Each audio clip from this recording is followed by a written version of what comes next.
नमस्कार, मैं रचना शर्मा चढ़ती कला टाइम टीवी देख रहे सभी दर्शकों का स्वागत करती हूं। आप देख रहे हैं हरियाणा न्यूज। समाचारों की शुरुआत से पहले एक नजर आज की मुख्य सुर्खियों पर।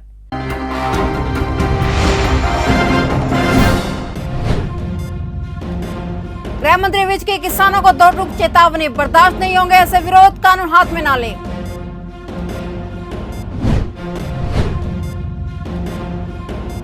गुरनाम सिंह चढ़ूनी ने दी चेतावनी, विधायक बबली मांगे माफी और किसानों पर दर्ज केस और रद्द।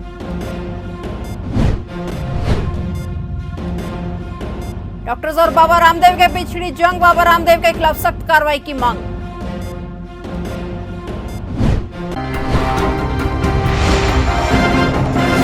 और अब समाचार विस्तार से। सरकार और किसानों के बीच लगातार बढ़ते जा रहे टकराव को लेकर आज हरियाणा के गृह मंत्री अनिल विज ने किसानों को दो टूक बड़ी चेतावनी दे डाली। अनिल विज ने देवेंद्र बबली मामले में तीखी प्रतिक्रिया देते हुए कहा है कि इस तरह का विरोध बर्दाश्त नहीं होगा। विज ने कहा कि किसानों को आंदोलन करना है तो करें, काले झंडे बैनर दिखाएं, लेकिन 200 मीटर दूर से। देवेंद्र बबली के जोरदार विरोध को लेकर विज काफी सख्त नजर आए और सख्त लहजे में ही उन्होंने कहा कि आप किसी को कार्यक्रम में ना जाने दें, घर ना जाने दें, किसी को अस्पताल में रोगियों का हाल जानने ना जाने दें।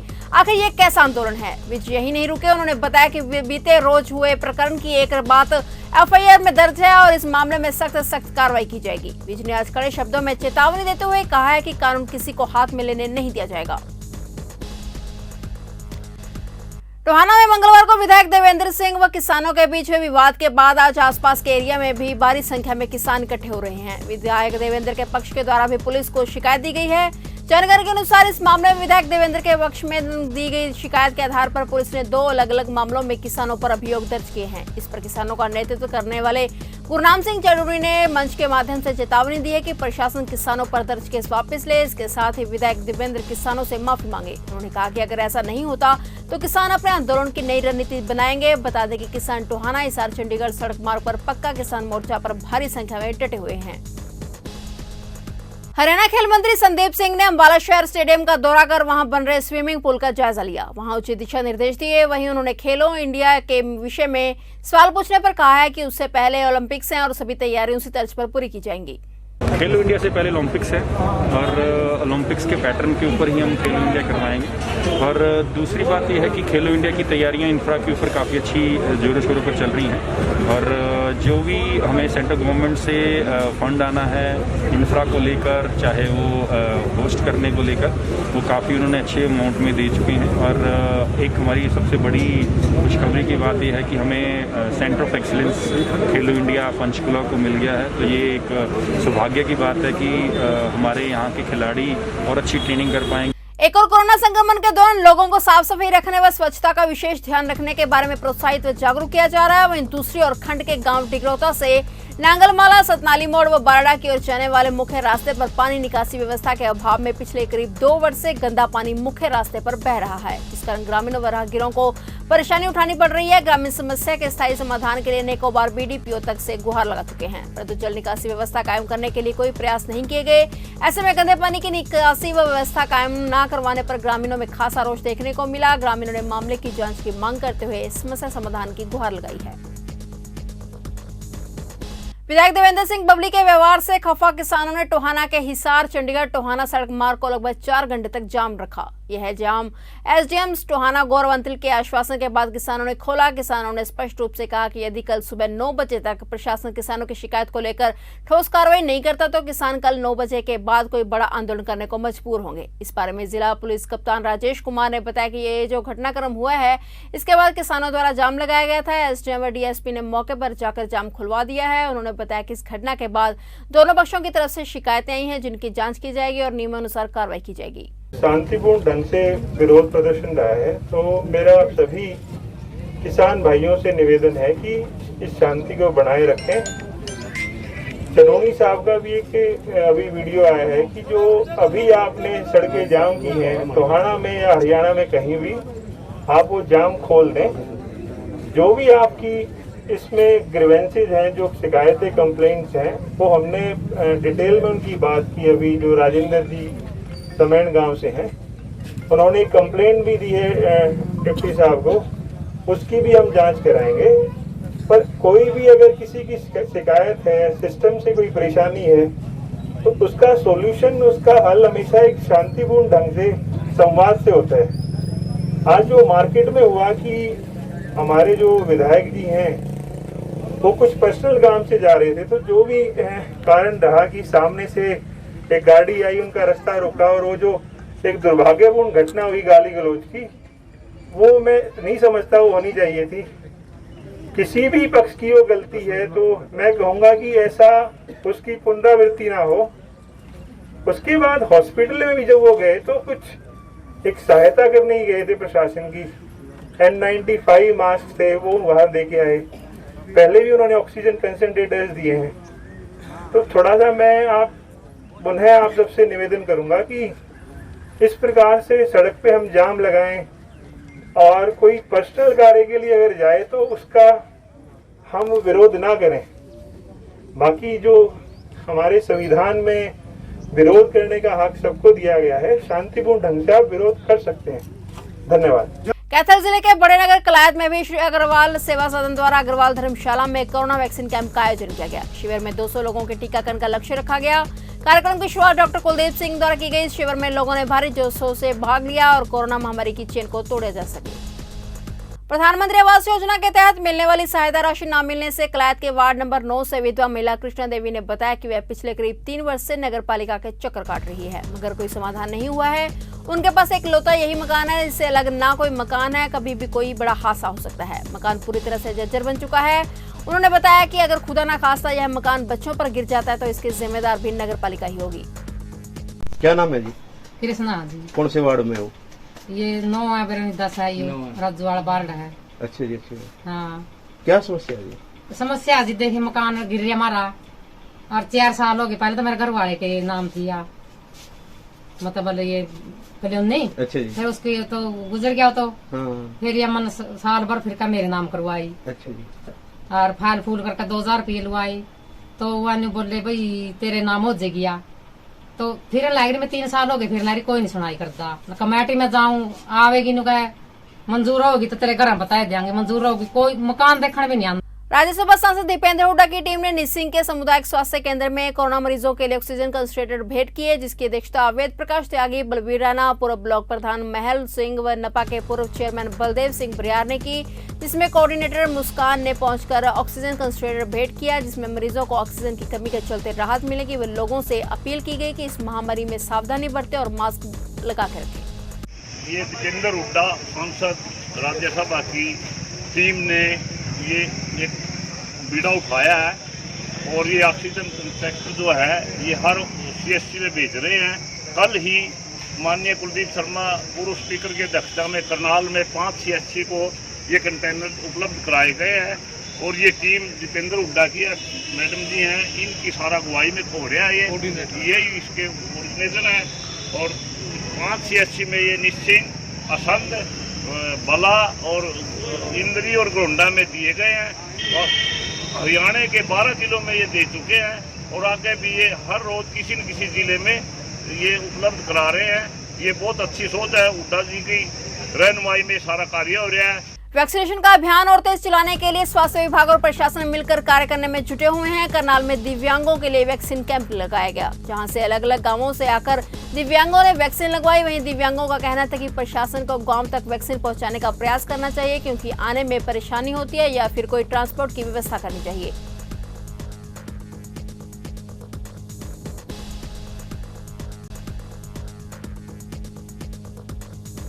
वैक्सीन हमारे शरीर के लिए बहुत फायदेमंद रहेगी आने वाले टाइम के लिए।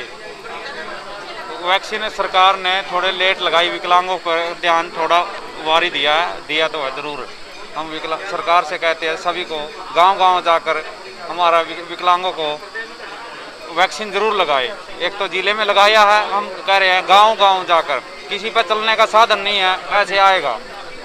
वैक्सीन तो ज़रूरी है, सभी को ज़रूरी है तो विकलांगों को भी ज़रूरी है। तो यहाँ पर क्या व्यवस्था की गई है? यहाँ पर वैक्सीन लगाई गई? यहाँ पर सभी को वैक्सीन लगाने लग रहे हैं, राम से, कोई दिक्कत नहीं है।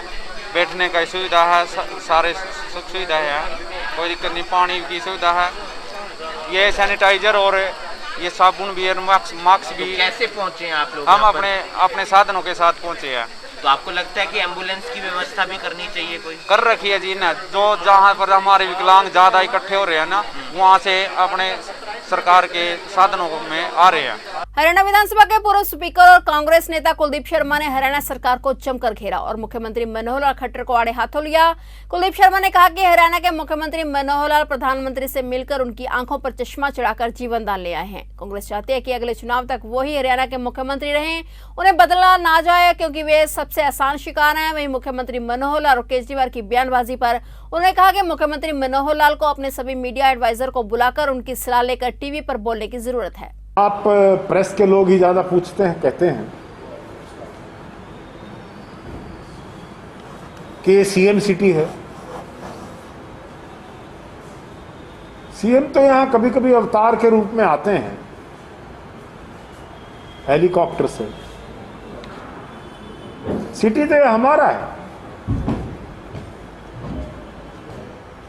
मुख्यमंत्री ने तो एक 100 गज के मकान पर अपना बोर्ड लगा रखा है, मेरा।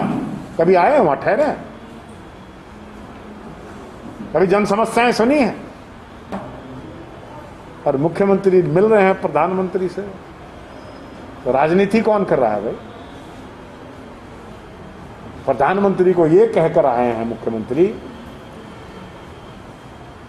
कि हरियाणा में सब ठीक है, सब कंट्रोल है।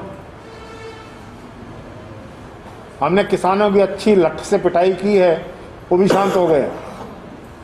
उनको भी अकल आ गई हमारी लठ के पिटाई से। बताया है प्रधानमंत्री, जरूरत पड़ी तो और भी लठ चलाएंगे। लेकिन सरकार को अपने काले कानून वापस लेने होंगे। किसान के संघर्ष में कांग्रेस उनके साथ है और किसानों का संघर्ष जारी है। मुख्यमंत्री प्रधानमंत्री को चश्मा चढ़ाए आए हैं, अपना जीवन दान ले आए हैं, उनको मुबारक। डॉक्टर्स और बाबा रामदेव के बीच छिड़ी जंग अब आगे बढ़ती जा रही है। करनाल में आईएमए के बैनर तले डॉक्टर्स ने प्रेस वार्ता करके बाबा रामदेव को बड़बोला बताया। डॉक्टर्स का कहना है कि उनके बयानों से डॉक्टर का मनोबल टूटता है।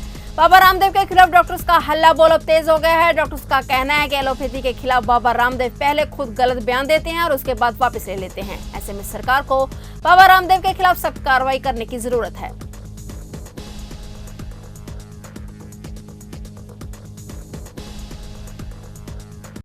जिसके अंदर में ये डिसीजन लिया गया कि बाबा रामदेव है जो उसने गलत बयानबाजी की है डॉक्टर्स के अगेंस्ट, एलोपैथी के अगेंस्ट, वैक्सीन्स के अगेंस्ट, जो कि एक सीधा उल्लंघन है हरियाणा अपना नेशनल गवर्नमेंट का, जिसमें वो कह रहे हैं कि ज़्यादा से ज़्यादा वैक्सीन लगनी चाहिए और बाबा रामदेव कह रहा है वैक्सीन तो एक यूजलेस चीज़ है।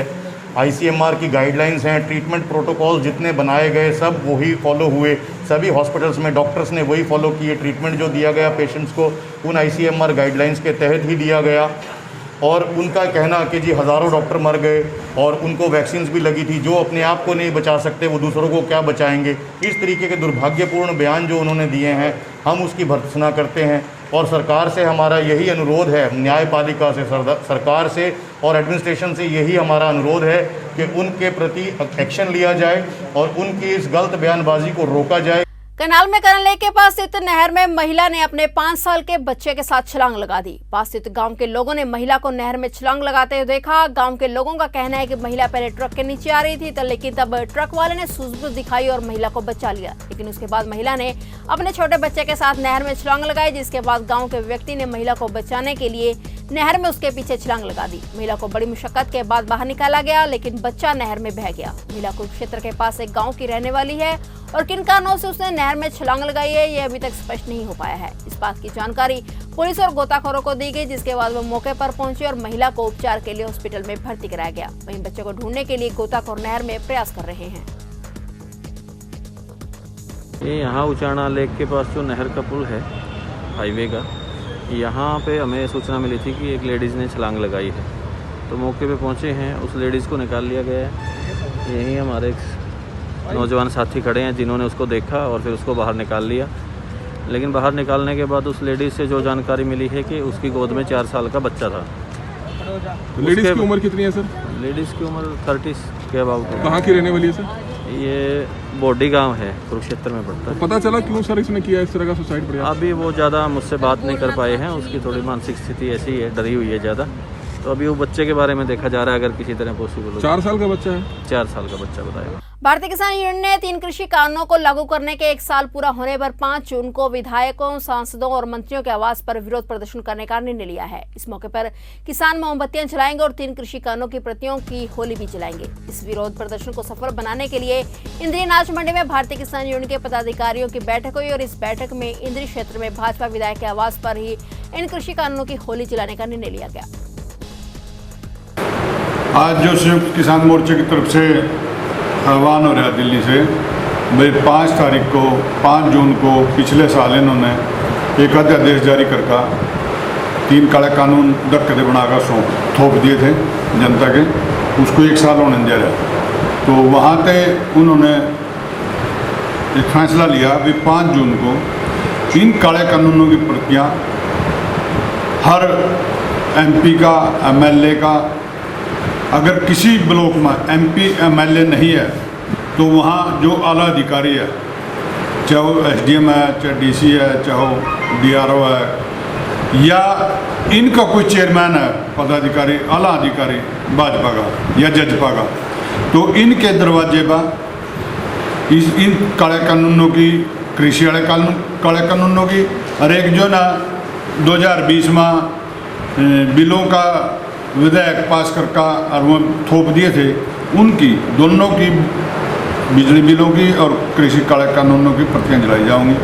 वहाँ नारेबाजी होगी और वो सबके दरवाजे पर जलाई जाएंगी। आज उसके लिए एक इंद्री ब्लॉक की मीटिंग सभी पदाधिकारी जिम्मेवार भाई बैठे, उसके लिए फैसला लिया। पहले 9 बजे रेस्ट हाउस नहरवाड़ा इंद्री इकट्ठे होंगे, शहरी विभाग का रेस्ट हाउस है, उस पर सभी किसान अपने अपनी जिम्मेवारी समझेगा। और हर गाँव में किसान मजदूर आएंगे, अपने अपनी सवारी में आएंगे, वहाँ इकट्ठे होकर ठीक 10 बजे विधायक जी के पाल कॉलोनी में उनके घर के आगे पर्चे जलाएंगे। करनाल में कांग्रेस के राष्ट्रीय प्रवक्ता रणदीप सिंह सुरजेवाला ने प्रेस वार्ता के जरिए प्रदेश सरकार पर जमकर निशाना साधा। उन्होंने सीएम मनोहर लाल के उस बयान पर निशाना साधा जिसमें उन्होंने कहा कि थोड़ी थोड़ी करके वैक्सीन लगनी चाहिए ताकि लंबे समय तक चले। रणदीप ने कहा कि सीएम मनोहर लाल जिस तरह से बयान दे रहे हैं ये पाप है और अपराध है। उन्होंने कहा कि जितनी वैक्सीन है उतनी लगनी चाहिए। अगर किसी को वैक्सीन ना लगने की वजह से कोरोना हो गया या फिर उसकी मौत हो गई तो इसका जिम्मेदार कौन होगा। वहीं केजरीवाल पर निशाना साधते हुए कहा कि अगर 800 करोड़ पर केजरीवाल विज्ञापन पर खर्च ना करके वैक्सीन पर कर देते तो यह हालात दिल्ली में पैदा ना होते। किसान आंदोलन पर रणदीप सुरजेवाला ने कहा कि ये अगली फसल और नस्ल की लड़ाई है। किसानों और मजदूर को केंद्र सरकार और प्रदेश सरकार नहीं दबा पाएंगे। हम तब तक किसानों के साथ लड़ेंगे जब तक सरकार का कान पकड़कर किसानों के घुटने में नहीं लेकर आएंगे। हिंदुस्तान के 62 करोड़ किसान, हरियाणा और पंजाब का खास तौर से किसान, उसमें गरीब भी है, मजदूर भी है, मंडी का आड़ती भी है और खेती करने वाला किसान भी है और हर जाति का है। ये लाखों की संख्या में दिल्ली की सीमा पर पड़े हैं, अपने शौक से नहीं बैठे, वो न्याय मांग रहे हैं। वो न्याय मांग रहे हैं हरियाणा की नाजायज भाजपा जजप्पा सरकार से भी, और वो न्याय मांग रहे हैं मोदी सरकार से भी। खट्टर साहब और दुष्यंत चौटाला जी ने क्या किया, जो 73 साल में नहीं हुआ वो किया। मुख्यमंत्री और उप मुख्यमंत्री राष्ट्रीय राजमार्ग खुदवा दें, उसमें कीलें लगवा दें, वहाँ पत्थर और बजरी डलवा दें, ये तो हमने कभी नहीं देखा। सुप्रीम कोर्ट तो कहती है जो सरकारी संपत्ति को नुकसान पहुँचाते हैं उसके खिलाफ पर्चा दर्ज होना चाहिए, तो खट्टर साहब और दुष्यंत चौटाला पे क्यों पर्चा नहीं दर्ज होता? कोर्ट को भी संज्ञान लेना चाहिए। टोहाना के लघु सचिवालय पहुंचकर किसानों ने एसडीएम कार्यालय का घेराव करने की घोषणा कर दी है। उनका कहना है कि उनका यह घेराव तब तक जारी रहेगा जब तक उनकी मांगें पूरी नहीं होती। बता दें कि टोहाना में विधायक देवेंद्र व किसानों के बीच उपजे विवाद के बाद आज बुधवार को भारी संख्या में आसपास के क्षेत्र के किसान यहां इकट्ठे हुए। भारतीय किसान यूनियन के प्रदेशाध्यक्ष गुरनाम सिंह चरूणी व जोगिंदर नैन ने भी यहां धरने पर पहुंचे और यहां पहुंचकर सबके द्वारा फैसला किया गया कि वह टोहाना के लघु सचिवालय पहुंचकर घेराव करेंगे। इसके बाद किसान भारी संख्या में टोहाना हिसार चंडीगढ़ रोड पर चल रहे पक्के किसान मोर्चे से उठकर शहर के मुख्य मार्ग से प्रदर्शन करते हुए लघु सचिवालय पहुंचे। यहां पहुंचकर उन्होंने एसडीएम कार्यालय का घेराव शुरू कर दिया। देखिए, अभी जो हमारी भारतीय किसान यूनियन और संयुक्त किसान मोर्चा के जो पदाधिकारी हैं, उनसे हमने रिक्वेस्ट की है कि 5 से 7 जो उनके मेन मेंबर्स हैं वो एक बार आएँ और डीसी साहब और एसपी साहब से एक बार इंटरेक्शन करें, जो भी उनकी ग्रीवेंसीज डिमांडें हैं वो उनके सामने रखें ताकि उस पर प्रशासन कुछ कार्रवाई कर सके। फिलहाल हरियाणा न्यूज में इतना ही। तब तक के लिए देखते रहिए चढ़ती कला टाइम टीवी और मुझे दीजिए इजाजत। धन्यवाद।